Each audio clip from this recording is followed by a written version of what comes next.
Le livre de la méditation et de la vie, Krishnamurti, 8 juillet.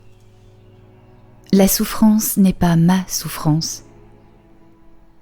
Votre souffrance individuelle est-elle différente de la mienne ou de celle d'un homme vivant en Asie, en Amérique ou en Russie? Les circonstances, les incidents peuvent varier, mais en essence, la souffrance de l'autre est identique à la mienne, n'est-ce pas? La souffrance est la souffrance. Elle n'est ni la vôtre, ni la mienne, bien sûr. Le plaisir n'est ni votre plaisir, ni le mien, c'est le plaisir.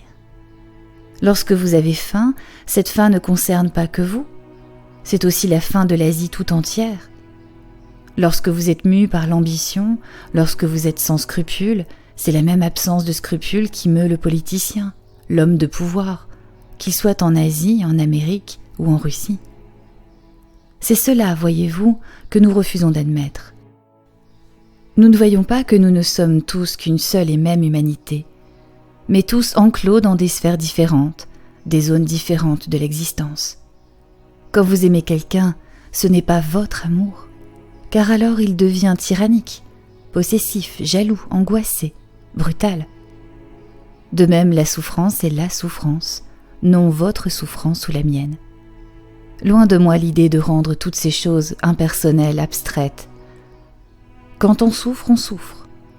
Quand un homme n'a ni nourriture, ni vêtements, ni maison, il souffre, qu'il vive en Asie ou en Occident. Il souffre en ce moment tous ceux qui se font tuer, blessés, vietnamiens ou américains. Comprendre cette souffrance qui n'est ni à vous ni à moi, qui n'est pas non plus impersonnelle ou abstraite mais réelle et partagée par nous tous, est une chose qui requiert une grande pénétration, une grande lucidité de perception. Et la fin de cette souffrance apportera naturellement la paix, tant intérieure qu'extérieure.